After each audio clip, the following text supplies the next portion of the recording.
little real footage there to get the blood going. So we're doing another unboxing on top of unboxing today.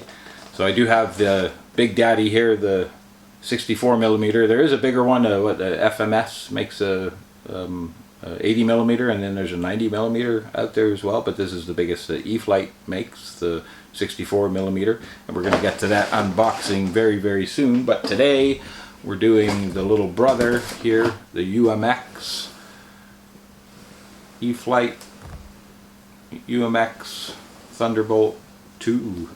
So this is the second version of this plane that they've come out with. The major difference between the first version, and I'll show them on the screen in a second here, is that the first version had 28mm EDF jets and this has 30mm, so a little bit bigger, and it can handle a little more powerful battery, up to a 3-cell as opposed to just a 2-cell battery, 800 milliamps.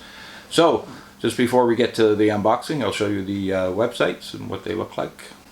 There's still a few of the older ones around, kicking around out there, not too many though, so if you're looking for one of those, I heard it was a little bit underpowered and so forth, so I'm glad that they upgraded it.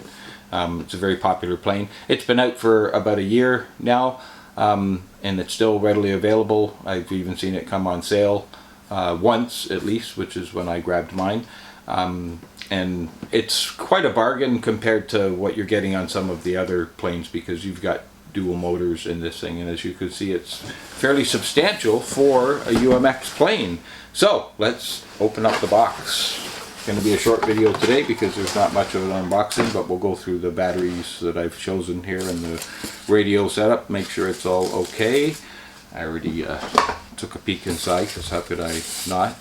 I've actually already changed the plug on it too, because I think it had the small IC3 smart plug on it, and I put on a normal XT30 plug. So there's our plane right there. As you can see, it's all in one piece. It's got the landing gear on it. It's a really beautiful detailed model. It's got the nice twin rudder set up that both work.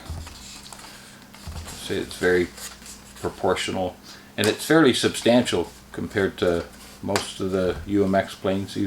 Most of them are very thin on the wings and stuff. They're like the tail is, and this one is quite a bit more substantial. So let me get the box out of the way and we'll put it down on the table.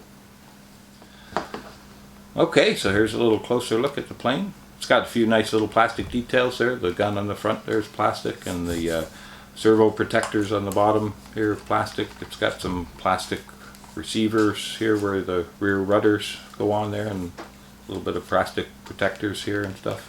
It looks great with the landing gear on and both on and off, and it actually works on this plane, but it's also a great belly lander and stuff too.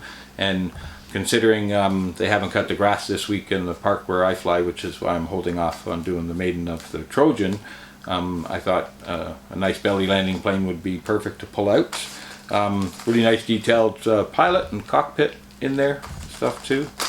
Magnetic hatch as we're used to seeing. So here's just a little battery comparison. This is what most of the UMX planes take. It's a 300 milliamp 2-cell. You can see it's, you know, about the size of my thumb. You know, here's the battery that this plane takes. It's, you know, it's at least 3 times, maybe 4 times the size of this. So this one is a zippy compact 3-cell 11.1 volt 800 milliamp battery. It's only 20C, but the plane can only take a 30C anyway.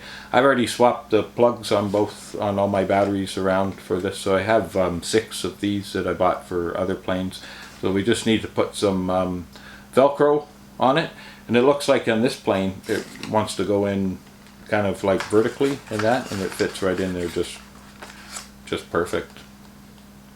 So I'm going to get some Velcro on all these batteries there. We've got some fresh stuff at the dollar store there yesterday, and so let's plug this in and plug in the radio, and you guys can hear what it sounds like at least, and we'll do a control surface test. So stick around, we'll be right back. Okay, well, this was super easy to set up. The battery just fits in there perfect, as you can see. all I did was download the UMX model onto the radio and bound it with the plane, and everything is working, all the control surfaces and the throttle, and our safe select. So if you look at our ailerons right now, they're trying to straighten out the plane. That's in safe select mode, and that's off. But it's still got AS3X stabilization working. That's why you hear it twitching like that. It's nice and stable when I hold it stable. But there's no safe select on. But when we hit the switch, we've got safe select on. It's really pretty important in a plane like this to have a proper 6-channel radio that you can mix, because when you kick on the engines there, it tends to climb pretty sharp there. So if you don't have model mixing on something like this, it can be really difficult to fly. So that's about it. That's our show for you today, folks. We got some more batteries to Velcro up and get this thing maidened, and I promise I'll film it for you guys. I'm hoping that maybe I can fit this little Runcam 4K camera on top of this plane too without disturbing the center of gravity too bad on it. I think it can take it. I won't be doing any tricks or anything with it on there, but at least get some flight footage. I think it'll work. We'll see. But that's our show for you today, folks. Love and peace from Canada, and we are YouTube.